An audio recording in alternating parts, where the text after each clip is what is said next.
All right, Tom, I think we are recording here and we are live on a Friday morning. This is an odd time for me for how to call, but Friday morning here in April, and we're talking video with one of the masters of video for MSPs, Tom Malesic.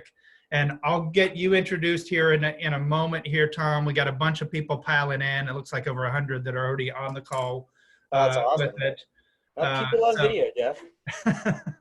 People want to know how to do video as cool as you do. That's what it is there. Maybe they don't even know of how cool you do video yet, or your team or whoever. But I want to show one thing on here real quick, just as we're getting rolling. As many of you know, we've got boot camp coming up next week. If you are registered, fantastic. You'll be getting your registration information shortly. But I wanted to, just for everyone, of making sure, or you'll be getting your login, I think, on Monday if you're already registered. Couple things on it. If you're registered and you want additional team members that are not registered yet, then just email to ask@technologymarketingtoolkit.com. And if you are already registered, then you can add additional team members. If you're not registered, I've got two ways where you can register, one paid, one free. Right here on robinsbigseminar.com. When you scroll down, you've got two options right here. There's a company-wide pass. That's for anyone and everyone within your team. $16.97 of the price point there.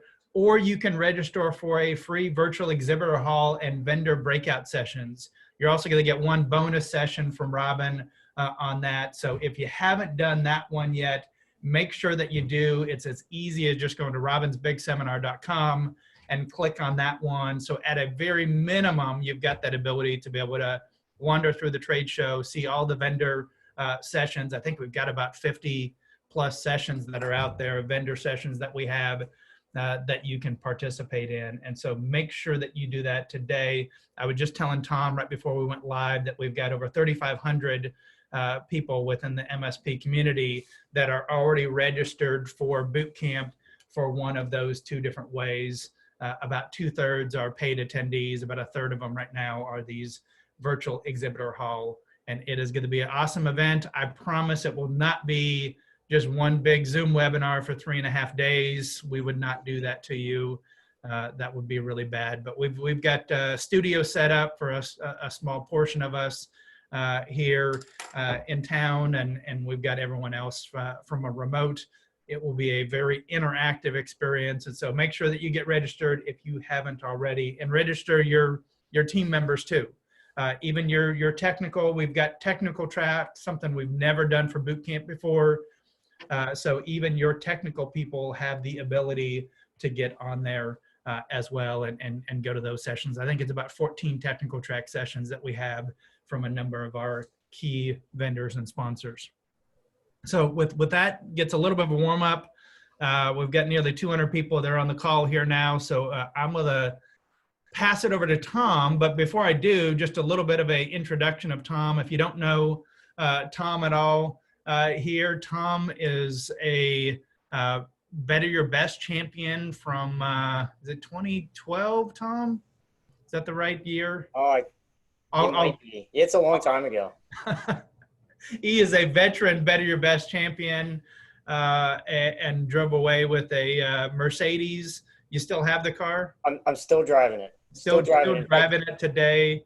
I love Mercedes so much I bought another one. For those of you that know that the mayor, Rich Crockett of Rich actually works out of Tom's office in Lancaster, Pennsylvania. And Rich worked with Tom for quite some time as well. And Tom is a phenomenal marketer in what he does. And one of the things that, and why I wanted to have him on this call today, is that he does a great job of doing video. And who would have thought that in the heart of Amish country, we would have one of our top MSPs that do video out here. But Tom, I'm going to turn it over to you. I will mention one thing is that we do have a Q&A that is on here. If you have questions throughout, post them on the Q&A. I'm going to be watching that. If you have just comments or anything else, like I see Erica put good morning, you can do that on the chat. It's a whole lot easier within Zoom to be able to do make sure that we get all your questions answered with the Q&A, and we'll have plenty of time to be able to get through many of those. So Tom, I'm going to turn it over to you and take it away. Great. Thanks, Jeff.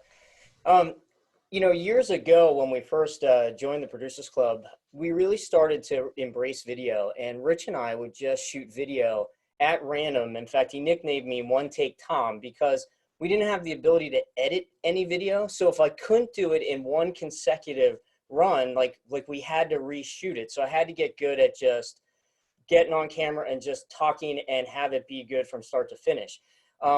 Thank goodness now we can edit video. I'm going to show you an intro video. So I'm going to do a video for a video, and I want you to really pay close attention to any of the filming aspects of this. So let's roll the video, Jeff.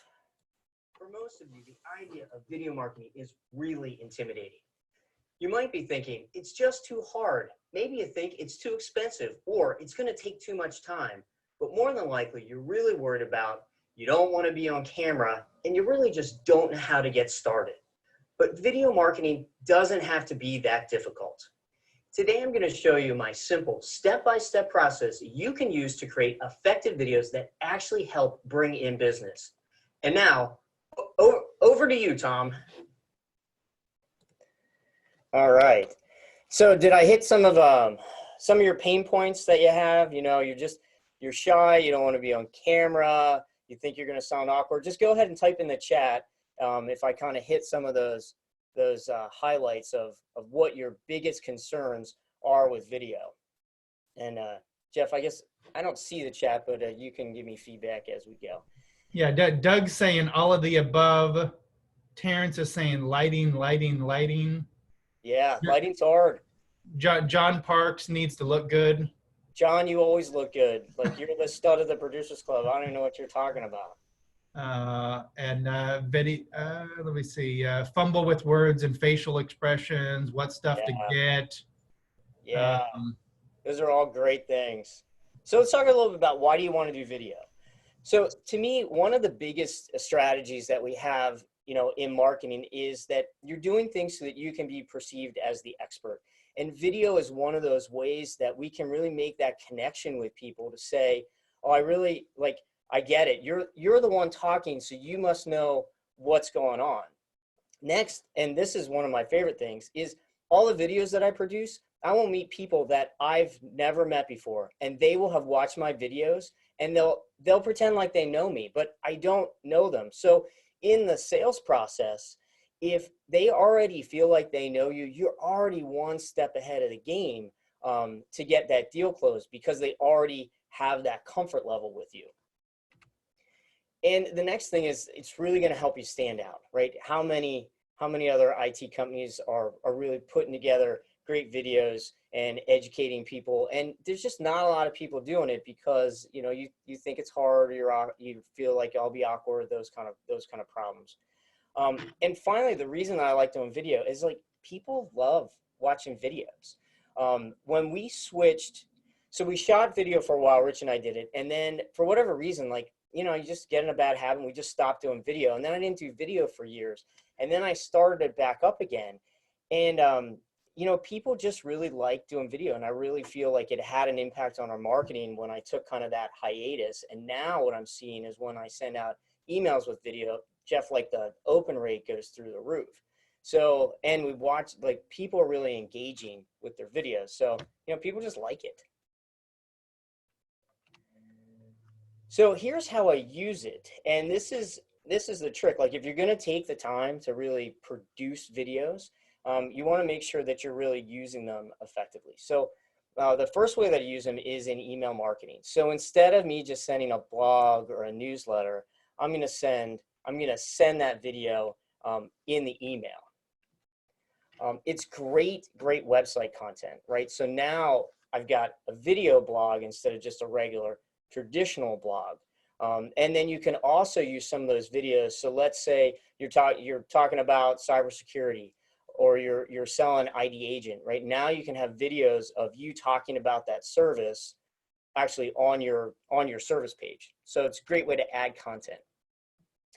And then of course, social media, like if you're going to produce it, you might as well put it on Facebook and LinkedIn. We do that on my personal page as well as on the company page.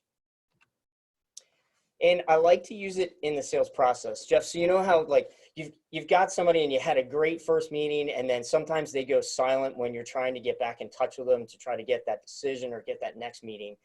I will send videos to them, just, you know, one off, like this is something we talked about. I shot a video on it, thought you'd be interested in watching it. So that's a great way to really use something that you've already created in the sales process.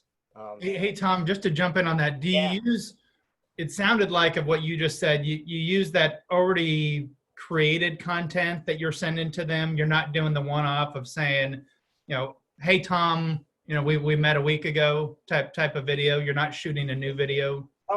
Very rarely. Every now and then I'll use Vidyard and shoot that one-off video, but for the most part, I'm sending them, instead of sending them an ebook or a link to a blog, I'm sending them the link to a video. Cool. Yeah, I'm doing it. That was a great question, Jeff. I'm doing it more that way. Okay. Yeah. Other questions people have on the usage of video. These are my big ways. Yeah, I think on that there's a lot on how to some other things that you're gonna be talking about here. So I'm gonna hold off on the questions. Okay, great. So a lot of times one of the first struggles that people have, I think, is like, what am I gonna talk about, right? So I have a couple categories that I kind of go through when I look at creating a content calendar of what's the sequence of videos that I'm going to produce. And a lot of them revolve around education. So what's the knowledge gap that people have, or what's the tips that you want to have? I mean, you could even take some of Robin's cyber tech tips and really just shoot a video on each of them. We do some how-to videos. So I've done some videos on like, how do you set up your Google My Business page, and those little how-to tech tips. I know Teams is a big thing right now. So how do you effectively use Teams, or how do you use Zoom? You know, most of our clients, Zoom's even a new technology. Now, you all have been using it for a long time. So anything that's like a how-to. And then these are my favorite ones, because my goal in all this is that I want to sell.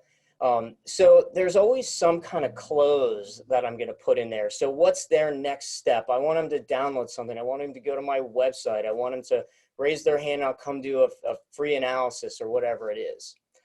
So don't neglect kind of, even you can tie them together, right? So if I do something that's a little education at the beginning, then I'm going to sell it at the end. And then finally, you know, I use it to promote any kind of event, seminar, webinar, that kind of stuff. So before all this happened, we had a whole series of in-house workshops that we were doing. We were inviting clients to the office to do workshops. And now obviously we switched to webinars, but so you can use the video to promote the event. Yeah. So do you just come up with a list from your, with your team of here's our content list, and then you're always just constantly pulling off of that, or being able to use that? Yeah. So we generally try to look 3 months out.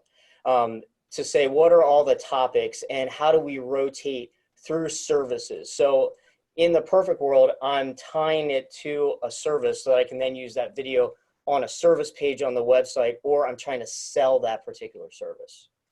And then, you know, all good plans get blown up at some point, Jeff. So we actually reshifted all of our videos once all the work from home started. So I literally have videos that we shot a few months ago, like just queued and ready to go, that we'll produce once life is back to normal. So I guess that's good, but it also means I'm only like one video ahead of the schedule right now. Yeah. So on a lot of that, you're trying to plan this ahead, and I know you're going to talk about the recording and all that type of stuff in just a little bit here, but you're trying to plan this ahead of a content calendar so that you're not having to do just in time and trying to think, okay, I got to get a video out this week. What am I going to do? But we're kind of in that mode right now that that you're having to do that a little bit just to be able to shift with what's going on. One question on that with the content, when you're thinking content, how much time are you looking to fill? I know you're going to talk about the shooting the videos, but that's really a content question. Is this something that's a 2-minute video? Is it a 10-minute video? Yeah, it's a 1 to 5 minute video. So I'm generally not trying to get them to watch longer content. I would put that as more of a webinar once it got beyond 5 minutes. Okay, Yeah. cool. Yeah. So, but it's not 10 seconds either. Excellent. Yeah. So I know one of the things that people ask all the time is, yeah, but I don't know, like, what should I buy? Like, how's that work? So I have a webpage you can go to. I'm going to pull it over on the screen, but it's easymarketing.com/Robin. So on here, I've got a full equipment list, like every single thing that I use in my studio. So that's a picture of me in my studio. So we just took a room in the office. And that's Kelly and Danielle, and they help me while I shoot the videos. So you can kind of get a sense. It's just, it's just a room in my office. There's nothing special about it. But so when you get to this page, you can, at the top, if you hit subscribe now, this takes you to my YouTube channel. So you can get notifications every time we upload a new video. And we upload at least one new video a week. So definitely subscribe to the YouTube channel. But then on the page, Jeff, I've got, these are the cameras and the tripods we're using. The lighting question was great. Like these are the exact lights that I have in the studio. And I have a friend who owns a video production company, and I had him come in, and bless his heart, he came in and said, okay, why don't you borrow my lights, borrow this camera, see what you like, until we really came up with this equipment list and the wireless mic and little backdrops. And I've got the software that we use to edit it, and then a couple sample videos here on the page. And then Kelly pulled together a bunch of resources for you as well. So like, how do you set it up? How do you learn Adobe Premiere? Those kind of things. And if you want to be on my regular weekly email list, go ahead and fill in the subscribe down here. And that way you can see what I'm doing all the time. And then you can just replicate it, like steal my stuff. So like, that's the whole point of this, is that, I want to, learn what I'm doing and then just start doing it. Hey, Tom, is there anything on all of this around a budget of what someone should expect to be able to set up a video studio, or kind of what are your recommendations between your all in workshop? all, I think the whole studio cost me less than $2,000. Now you can certainly go cheaper on all this, and I'm going to show you the cheap version. The reality is the cheap version is what you have right now, which is Zoom and a camera. Like you really can do it super cheap, but the studio itself, I think it was around 2,000 once it was all said and done. Yeah, and that's a one-time cost, and you've got it all set up and ready to go. And exactly. There's, I would look at it really of being that $2,000 is probably for what anyone here needs is the max cost that you look at of setting up. And that's if you're doing video on a regular basis and you really want to get the background and all that kind of stuff in place. Yeah, exactly. So do you need all the fancy lights? No. But does it make my video quality look better? Absolutely it does. All right, so that's the link. Hopefully everybody got that. All right, so let's talk about the process. Like, how does this work from start to finish? So we take about an hour or 2 hours just to plan out what are we going to talk about. So, and each of these sections I'm going to go into a lot of detail. So I just want to give you a timeline and what's the process. Filming takes me about 20 to 30 minutes per video. Editing is where the bulk of the time is. So we're spending between 4 and 6 hours on editing in the production quality video. Then it takes us about an hour to publish it and about 30 minutes to promote it on social media. So all in all, we're going to spend 8 to 10 hours from start to finish of that video total. Does that make sense, Jeff? Yeah, absolutely. All right, so let's go into it one by one here. I lost where my mouse is. All right, so first we start with the plan. So, we had that content calendar of what are the topics we're going to talk about. Now we're going to figure out within that one topic, what's the plan. So the first thing we do is we write like an outline script. And what you're seeing there is literally the script for the intro video that you watched, right? For most small businesses, video marketing is intimidating. You might think it's hard, it's too expensive, it's time consuming. You might be camera shy, right? It's literally just, we're just saying, what are we going to talk about in an outline? And then we convert this to like a cue card. So I just go into, I take this, I just turn into landscape, I make all the fonts big, and then I just make it into little cue cards.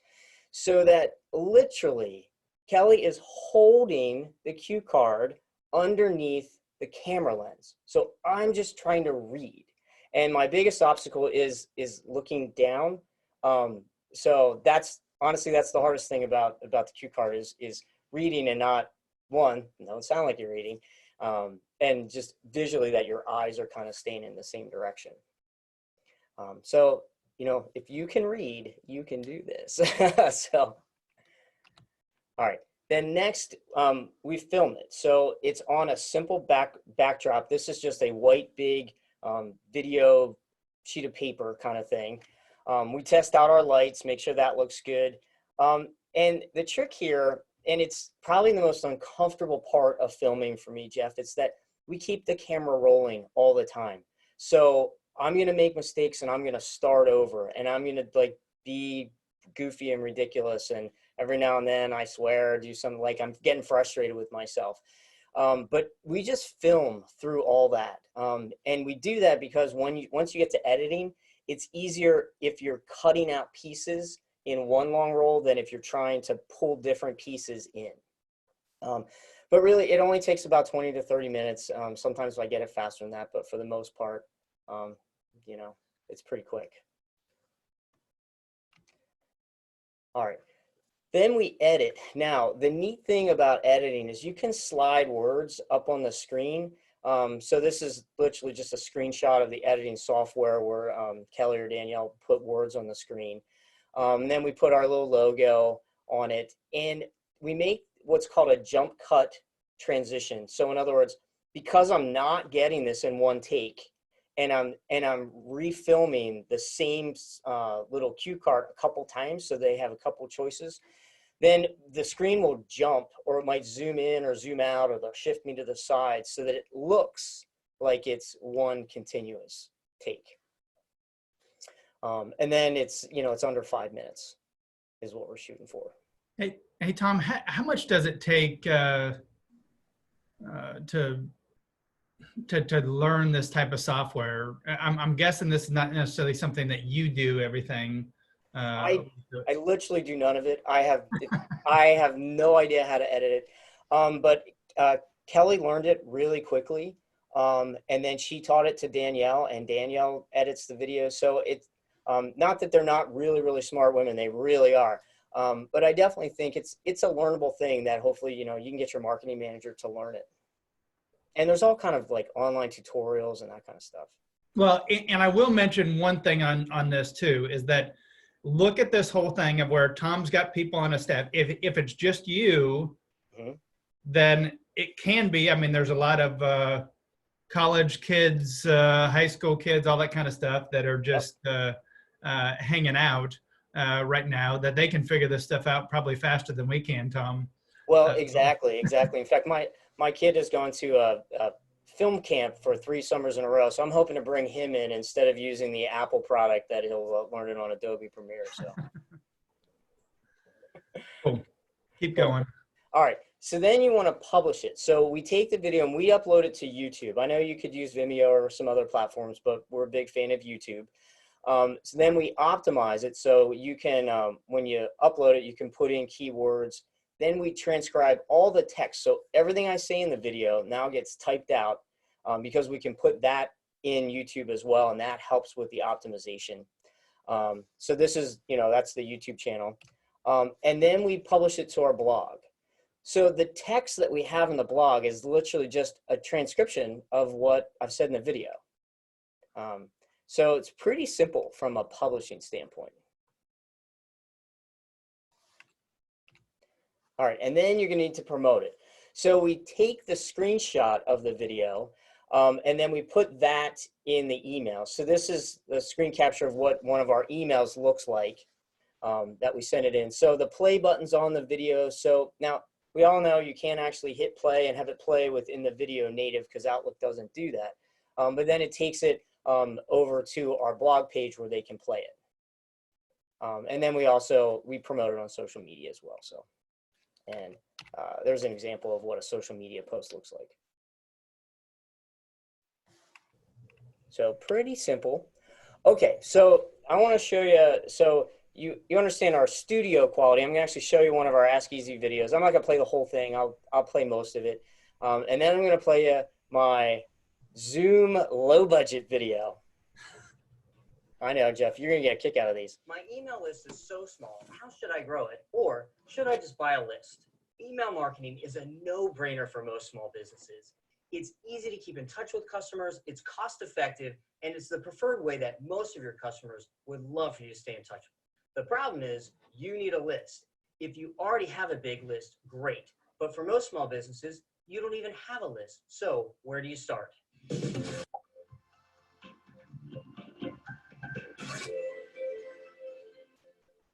Hi, I'm Tom Malesic, founder and president of Easy Marketing, and you're watching Ask Easy. This is where small business owners go to get real answers to their marketing questions. If you don't have a list, you might be tempted to just go buy a list. At best, So I'm going to pause here.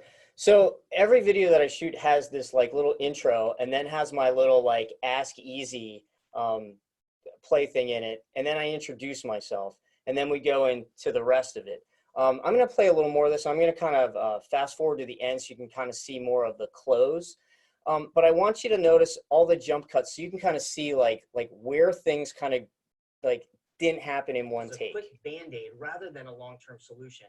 And at worst, it can really get you into trouble. For example, when you buy a list, you're not in compliance with email marketing spam laws. It's not illegal for them to sell you a list. It's illegal for you to. And finally, just ask. You and your staff are probably talking to customers and prospects all the time. It sounds simple, but most people just don't ask to get their email address. No matter which of these email list building tactics you choose, make sure that you make it easy for them to sign up and share your information with their friends. Okay, here's your homework. If you already have an email list, great. Choose one of these tactics and start growing your list. If you don't have a list, now's the perfect time to get started. It can be as simple as using an Excel document to gather those email addresses. Whatever you do, get started today. You made it the whole way to the end of this video. It must mean you liked it. Please like and subscribe on our YouTube channel. All right, so that's the regular quality video. Now this is me sitting right where I'm sitting right now, Jeff, as a video. Today's question is one I get asked every single day for the last couple of weeks. And it's, should I still be doing marketing right now with all this coronavirus stuff going on? In times like these, you might be tempted to pull back or maybe even stop your marketing entirely and just kind of wait it out. But in actuality, right now is a time you need to be doing more marketing, not less. When times are good, you should be marketing, but when times are bad, you must be marketing. So what does it look like? Here are my 3 big do's and don'ts for marketing your business through this crisis.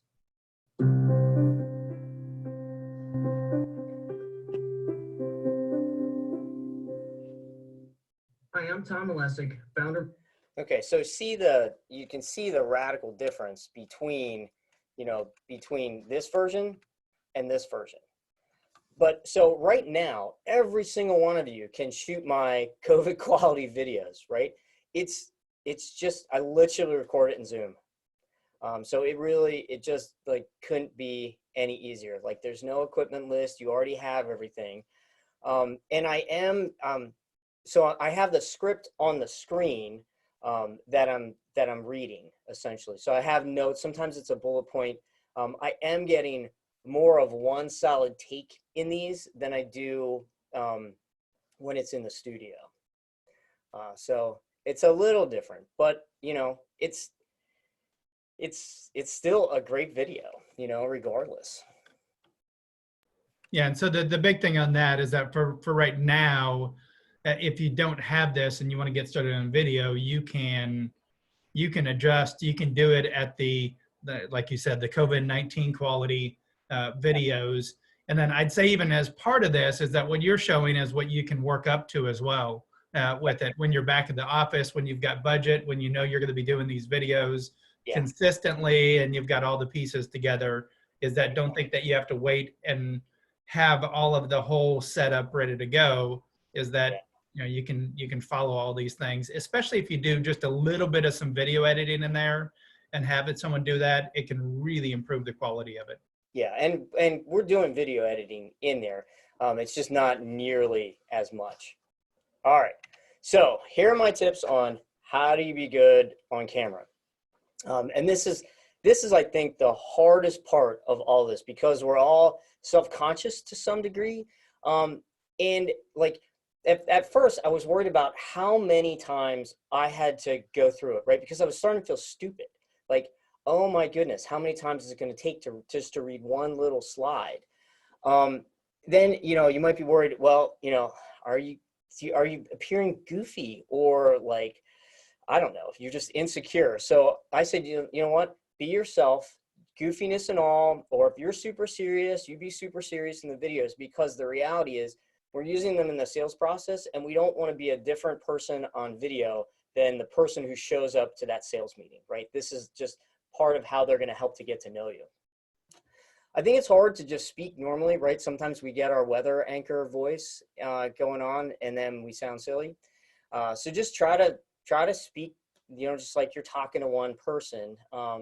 And it's helpful if you have somebody else with you. Now, obviously, with shooting it at home or Zoom, like right now, Kelly's not with me when I shoot any of this.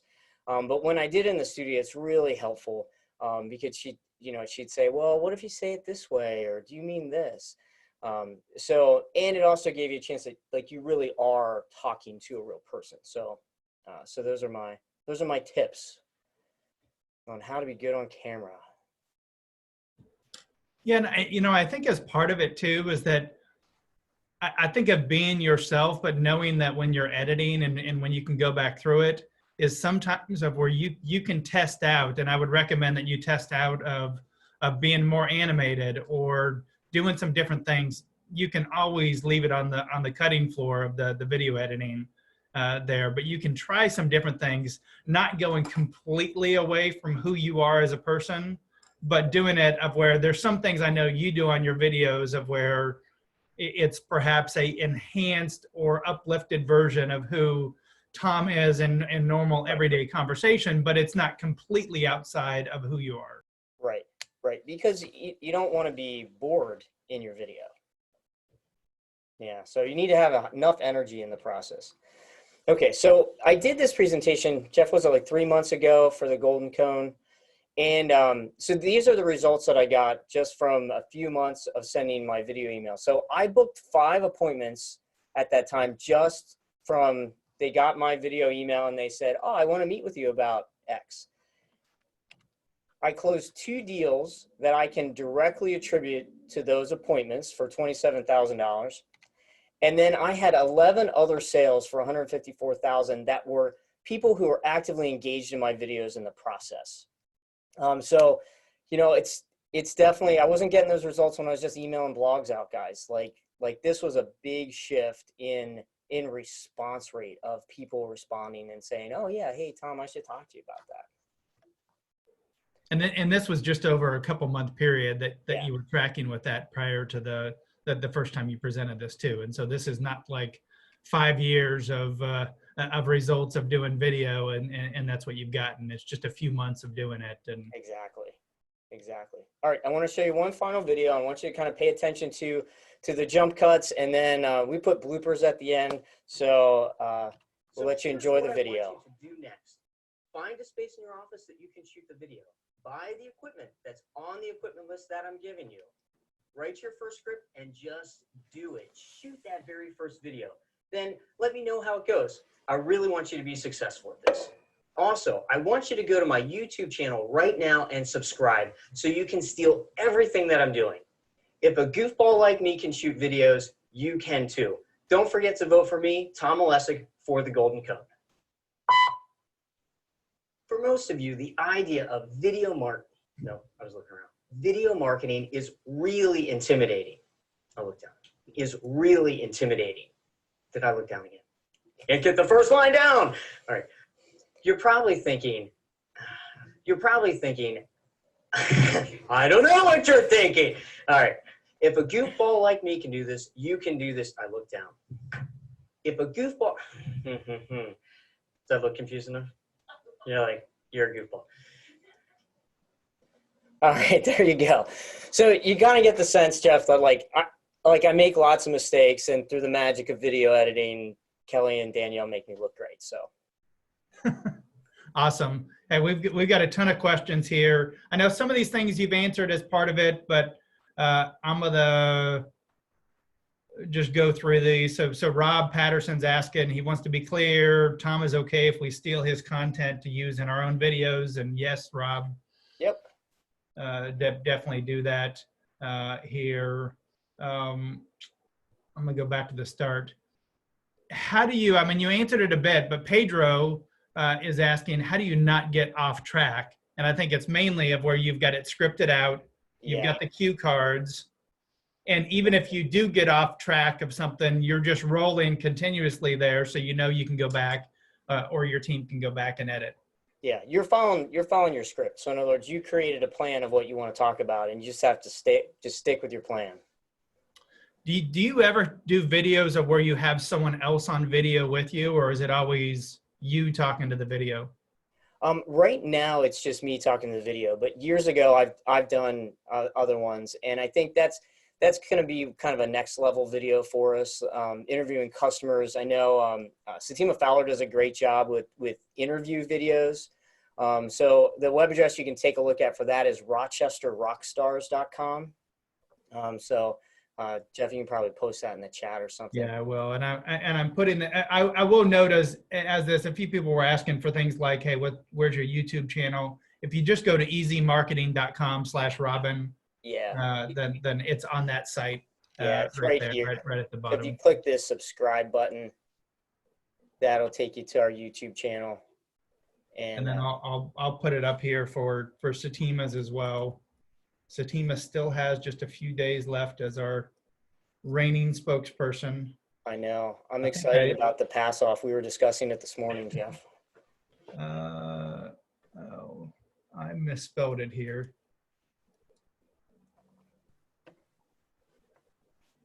I think I got that right with the rochesterrockstars.com. Yeah. If not, do some variation of what I just posted and you'll see it out there. Great. Do you ever do like any PowerPoint or anything in your videos? I didn't see any of that in here, but a few people were asking about that, of like short PowerPoint videos, maybe even ones of where you're not on camera. I can, but I consider those more of a webinar. So once I've gone to PowerPoint, then I'm probably going to talk longer than 5 minutes.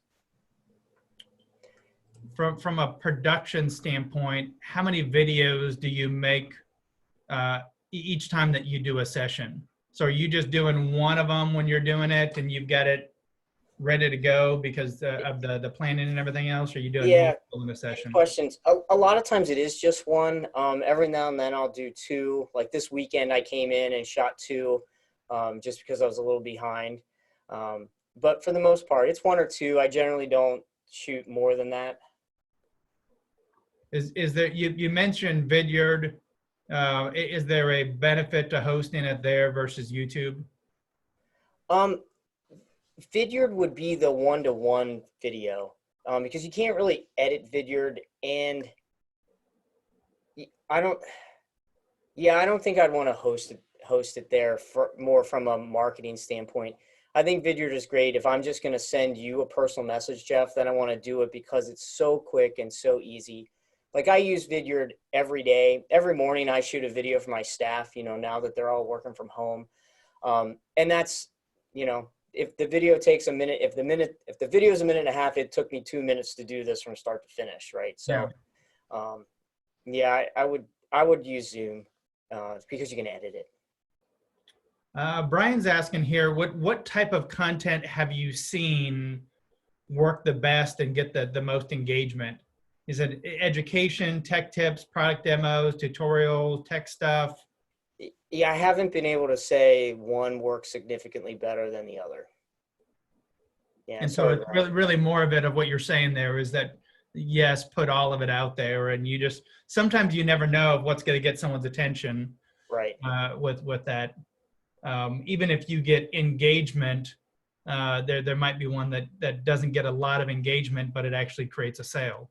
Exactly. Yeah. And so, you know, and you're posting these up on social media, YouTube, all kinds of different places. You got it. You know. Yeah, we use Facebook, LinkedIn, and YouTube are the channels we're using. All right, and I'm just seeing which ones we haven't.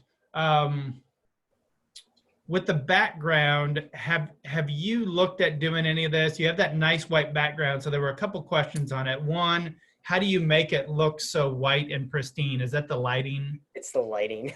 Yeah, we changed lights, and we were able to get it even whiter than we did. And then the challenge is not getting a shadow on the backdrop. Yeah, exactly. And that's a lighting thing, and you got to test that and everything. Have you looked at doing anything with green screen on it, or just not really worth it for what you're doing? We haven't yet, but we certainly could. And that Yeah. might be funny, you know, have a dinosaur chasing you in the background or something.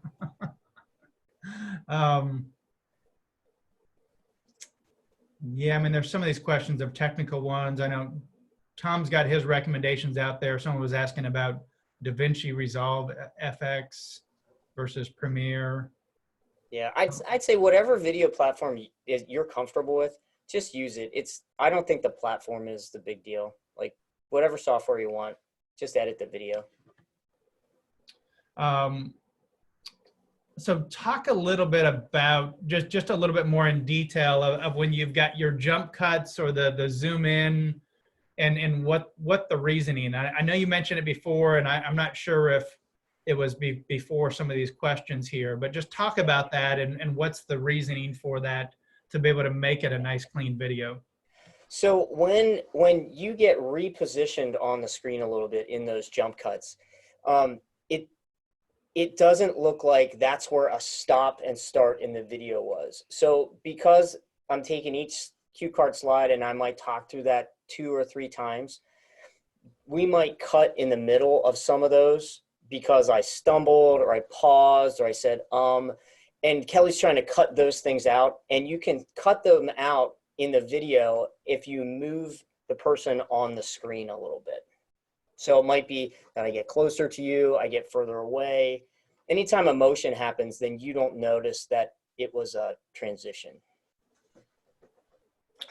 Have you been able to track the ROI? I know you had some of the numbers on there with it. When you're doing this, or how do you go about tracking the ROI on your videos? Yeah, it's hard because there are some videos that you can absolutely say, I sent this video in an email, and I got these 5 replies, and I booked 3 appointments as a result of that.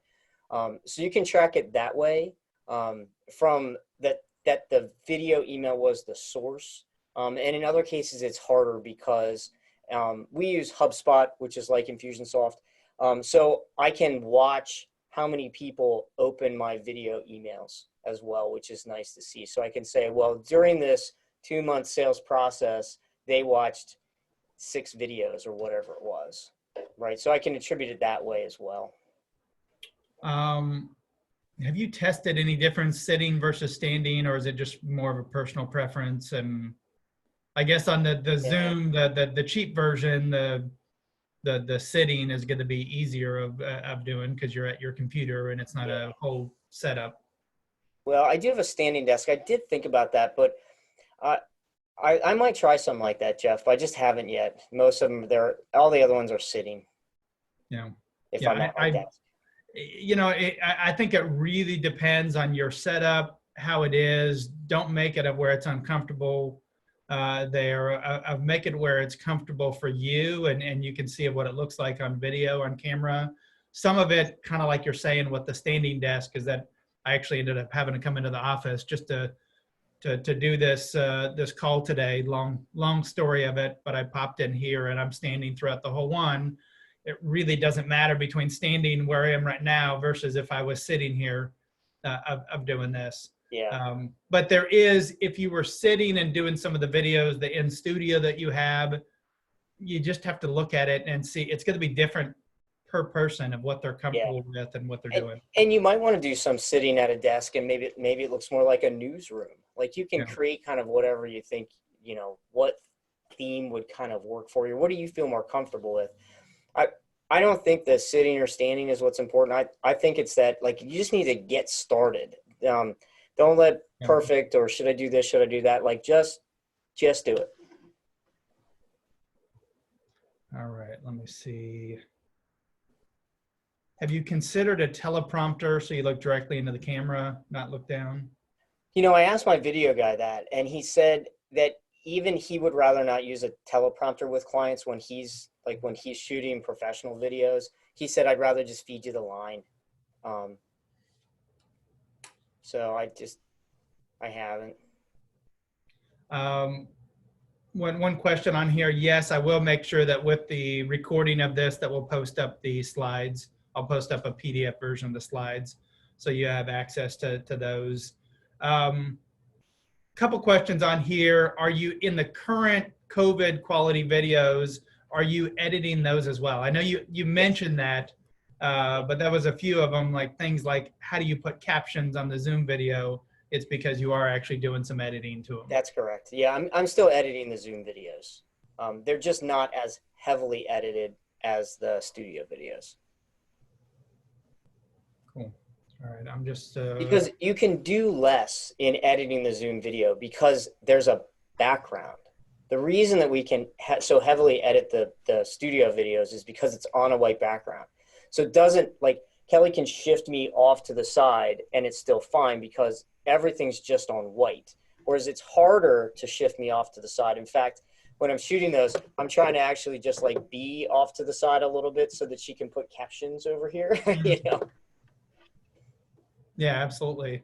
I know Jose was mentioning the camera that you have, it's no longer available. My guess is on that one, on the camera, there's probably the slightly newer version of that. Yeah. As it's always improving. So I would just look for what's the slightly updated version of that, Jose. Sorry about that. No, I mean, it's that's part of it as it's going. Yeah, Alan, Vineyard, I think, is without an E. Yeah, there. It's Vidyard, V-I-D. Oh, Vidyard, yeah. Yeah. Vidyard. Correct. There. Yeah, it's a Chrome plugin. Okay. Coolest little thing ever. Oh, he's got it there too.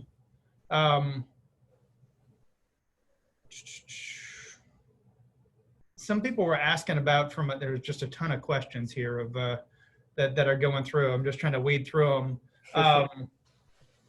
You know, around video, natural light, sunlight, doing things outside. Also, some questions about, you know, with the quality of phones these days. Is it okay of shooting on your phone? Yeah, I have no issue with you shooting on the phone. In fact, Jeff, when we first started to shoot video, it was on a little, I think it was called a flip video. And Robin actually gave it to me. I won it at one of the implementation seminars in Washington, D.C. Like, I used that thing for years. So don't worry about it. If you want to shoot on your phone, you want to shoot outside, you know, just be careful of how much background noise you're going to get. Well, and some of them, it depends, you know, when you're doing some of that, you got to test it a little bit to what Tom was just saying there, is testing it specifically around the audio quality.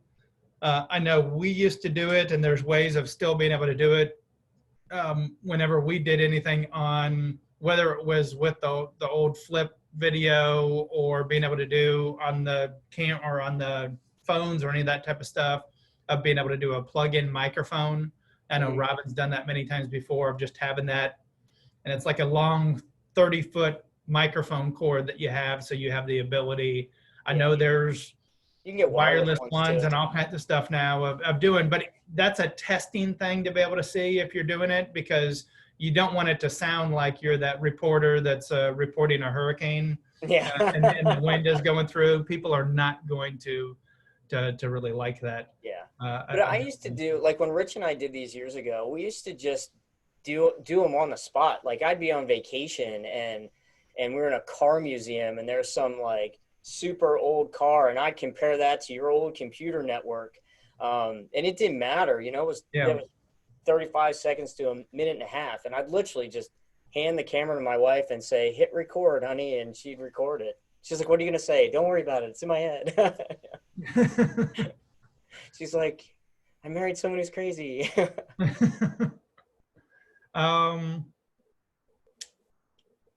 So with the, it said most, or a lot of the videos on your website that you have there are website and marketing, which are two of the services that you do as well. Do you have a separate page for IT videos, or do you have other ones that you do of IT? Yeah, we're just starting to do some of the IT ones now. We're putting together a campaign around ID Agent right now, so we're going to shoot a whole bunch of videos around that. So don't get lost on the topic. You know, it's, yeah. And I see, I mean, there's a lot of things around the different setups, you know, 2 camera angles, change the angle. I just use 1 camera. You could use 2, but I'm not that sophisticated yet. Well, and you start to get, once you start doing 2 camera and that type of stuff, and you see a lot of marketers that might do that, of the 2 camera angle. Yeah. The whole purpose really of that is to do the things like of the jump cuts and those things of what Tom's talking about. So the more economical way is to just move yourself a little bit and go do that there, instead of trying to invest in multiple cameras and doing those things. And you know, you absolutely can do that. It is a video trick of doing. It does definitely require the video editing side regardless on that. And you know, I would look at all of this also as that, you know, Tom sharing of what he's learned over the years and over time of doing this, but listen also of the way that he started of doing this, of where it doesn't have to be complex. And so you can work your way into any different versions of this video studio. You can do 2 camera setup. You can have your own video room. I know some people do that in their office. They have their video room there so that they've got it all set up. We keep on trying to do a video room, and then we grow with people, and then that video room now becomes someone's office instead. So, you know, there's always those things of doing with it, but you know, don't let it hold you up from actually doing the videos, because we can get it stuck in our heads of this. At the beginning, Jeff, I just want him to shoot video, even if it sucks and you don't use it. Like, you just have to start to get in the practice of doing it. Like, you're not going to be perfect the first time. Like, it's going to suck. Yeah. And it just takes some practice to do it, and you just have to get started. It's the only way to do it. Yeah, and I think that there's, Izzy, it's 1 to 5 minutes is what Tom was saying on that one. I saw your question on that, of just that you had missed that one. And Tracy is saying, thank you, Tom, for saying it's going to suck. When I start here, that actually helps. Oh, good. That's good. I told that to somebody else yesterday, and he's like, that doesn't make me feel better. I'm like, look, it's going to suck. You're going to hate it. And part of the reason you hate it is because you're not used to seeing yourself on camera. And it takes a little time to get over that. And I think Zoom is going to help people get over being on camera, because when you're in these Zoom meetings, you see yourself all the time. Yeah. And that's the problem, is that we're not used to seeing ourselves, and what are the little weird facial expressions we make, and you know, then we feel socially awkward. And absolutely. So I think I'm seeing Steve Edgerton saying drink some bourbon from Kentucky beforehand. That would make it worse for me. So Chuck Tomlinson says he needs a country accent remover. I don't know if that's a software thing. No, I think I think I know Chuck. I'm joking. I know Chuck too. Chuck taught me how to do Chuck was teaching me my country accent, Jeff, and I'm getting a little better, but not a lot. He wants the fat remover too, he's saying. I don't know. Well, okay. Those are all video editing. Look, this is the honest God's truth, Jeff. We started shooting these videos at the beginning, and I'm looking at myself on camera, and I'm like, oh my God, do I really look that fat? Like, holy hell.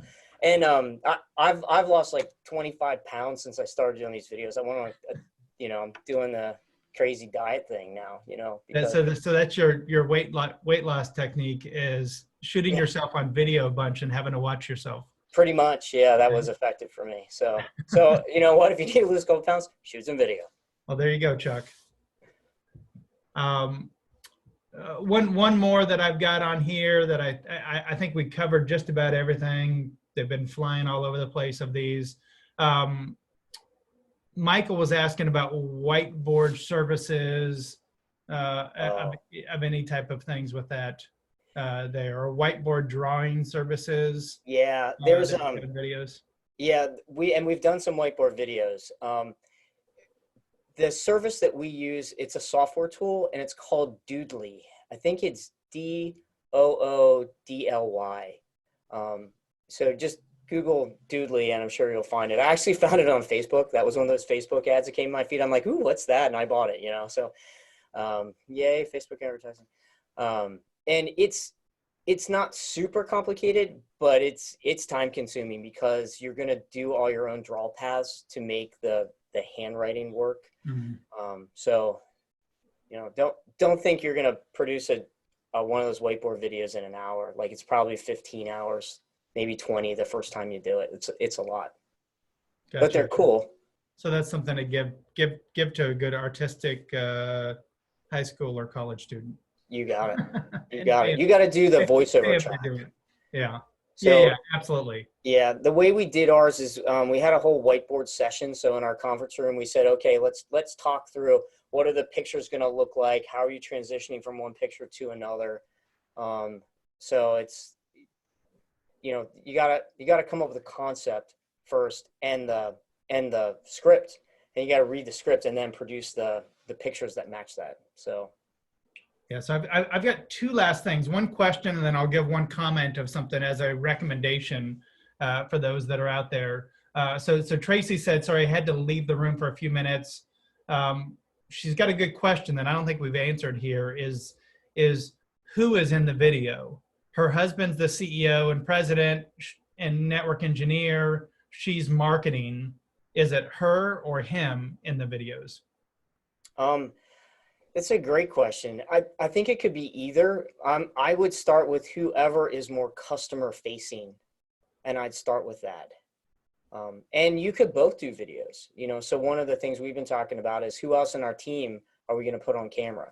So you're going to start to see some of our videos not be me. That'll be other people in the company. Yeah. Well, and that's a great point for you, Tom, is that of doing multiple people, especially if you've got more than one person in the company, because you know, we do that more and more here, whether it's on webinars or even, you know, it's mostly Robin on some of the short videos of things, but on doing webinars and other things of where you mix it around to different people, it shows different expertise. It also can show different personality. It doesn't always even have to be the CEO or the marketing person, is that it can be a lead engineer that's on there if they're comfortable of being able to go on there and do a video and work through this, because again, that gives personality of who the company is, that it's not just you there. And there's some that are going to be better than others. I mean, you probably can tell out of it on your team of who's going to be better on video or being able to come off okay on video, and is going to be comfortable of doing it. Well, and sometimes you might be surprised. We had a guy on the team, and we had put him in some videos, and it was hard for him. Like, and he was an amazing presenter, but once the camera was there, he didn't smile. Like, you got to smile. And so, like, sometimes it's like sometimes who you think would just be a no-brainer knockout natural at it has to work harder at it than you might think. I was going to give my comment here, but Steve actually had a good question. Steve Edgerton, how do you feel, or have you tested it with doing any Facebook advertising with the videos? We have, yeah. And how well does that work? It definitely helped for some of our workshops. So we did it more for event-based marketing than to sell the service. Sure. Cool. But yeah, it definitely works. And if you're running Facebook ads anyway, you know, you can. And you can do some of those of two different ways. One that you can do is doing those that are driving to a video, and so you do a snapshot that's on the image. Mm-hmm. If you look at our Facebook account, right now you see quite a few of those of where we've done some videos or Robin's done some videos, and then there's more of just a caption and it's a picture of her from the video. And then when you're clicking on it, it's driving to a video. Right. Or you can do those of what Steve's asking about, it having the video that's actually within Facebook. Correct. And I'd say test those as different things because both of those can be effective and work.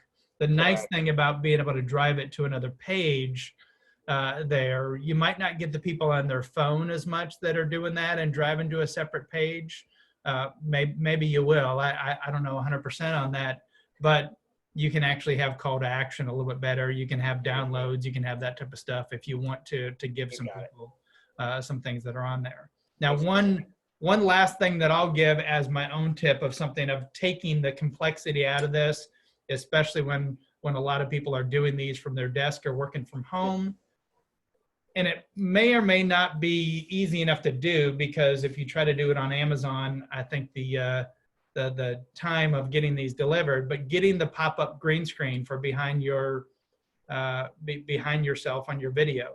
Now, I don't have one. I've actually keep on looking at them and I didn't order it quick enough. Right now, it's like May 15th, they say is the delivery because everyone wants green screen, but it gives you that ability of where you could very easily have, and you guys I'm sure have seen a lot of these of doing it, but you can have the different background of something so you can actually be there in whatever location you are, and it gives that ability to be able to do that and having it behind you. When it's like this, mine doesn't do it as bad here in the office, but at home I've got a big yellow painting behind where I do it, and it makes my ears look really, really big and like spots like sometimes.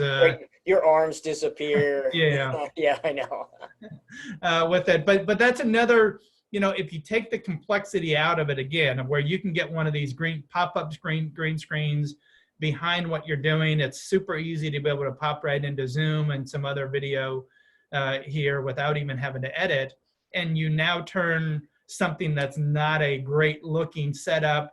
Now you can do yours fine where you're at right now, Tom. You've got a nice setup. It looks like they're, or the one that you had of the COVID quality videos.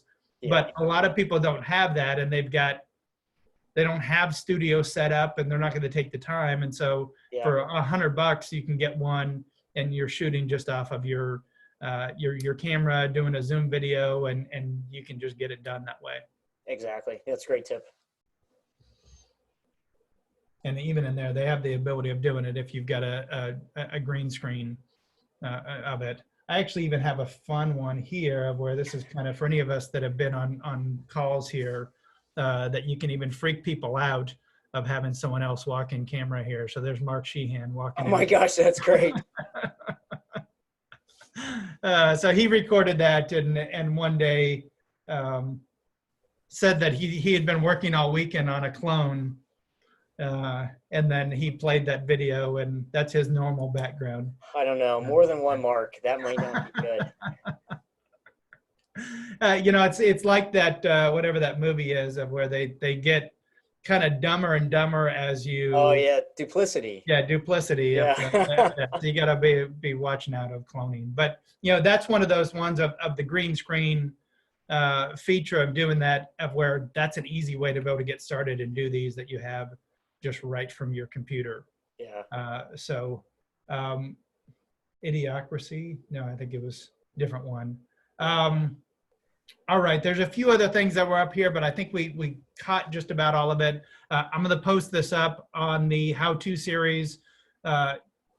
Tom, thank you so much for taking the time out here on this Friday morning to walk through all of this. I know we got a ton of questions, had a lot of people that were on here, and so extremely helpful. You bet. Anytime. And really, like, if anybody has any questions, you just want to give me a call, not a problem. Awesome. All right.